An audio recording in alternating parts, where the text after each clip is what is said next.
اعوذ باللہ من الشیطان الرجیم بسم اللہ الرحمن الرحیم الف لام میم حروف تہجی ہیں، عربی کے الفابیٹس ہیں۔ الف لام میم ان کو لکھا اکٹھا جاتا ہے لیکن پڑھا الگ لگ جاتا ہے، اس لیے ان کو حروف مقطعات کہا جاتا ہے۔ مقطعات کا معنی کیا ہوتا ہے؟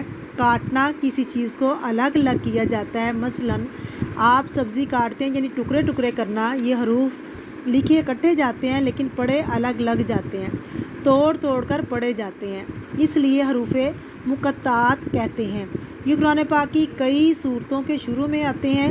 کہا جاتا ہے کہ الف لام میم سے مراد بیان کیا گیا ہے۔ نمبر 1 کہ یہ کسی چیز کا نام ہے یا اللہ کا نام ہے یا کسی صورت کا نام ہے یا الف لام میم کی ایک رائے ہے، یعنی نمبر 2 یعنی اس کا کوئی معنی نہیں ہے، یہ صرف لیٹرز ہیں الف لام میم۔ نمبر 3 یہ کہا جاتا ہے کہ معنی تو ہے لیکن ہمیں معلوم نہیں، اللہ کو معلوم ہے، اللہ اعلم بمرادہ۔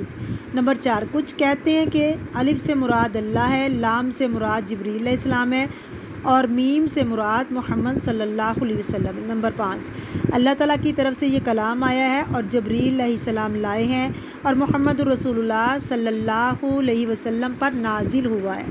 نمبر 6 رائے یہ ہے کہ اس کے بارے میں خاموشی اختیار کی جائے کہ اس کے بارے میں اس کا معنی کچھ بھی نہیں ہے، اور الف لام میم ہے۔ لیکن یہ کیسے ہو سکتا ہے کہ ایک چیز قرآن پاک میں موجود ہو اور اس کا کچھ معنی نہ ہو؟ اس کے علاوہ اور باتیں بھی کی گئی ہیں جن کی تفصیل ضروری نہیں ہے، اتنی بات ہی کافی ہے۔ لیکن جو رائے امام ابن تیمیہ کی ہے، فرماتے ہیں ان حروف کو صورتوں سے پہلے لانے کا مطلب یہ ہے کہ عربوں کو اس کلام سے عاجز کیا جائے، حیران کیا جائے کہ دیکھو وہ قرآن پاک جو حروف سے مل کر بنا ہے، تم اس کے مقابلے میں کچھ نہیں لا سکے۔ تو یہ اشارہ ہے قرآن پاک کے معجزہ ہونے پر۔ الف لام میم حروف ہیں اور قرآن پاک ان حروف پر مشتمل ہے۔ قرآن پاک ایسا کلام ہے جس کے مقابلے میں کوئی انسان کلام لا ہی نہیں سکتا۔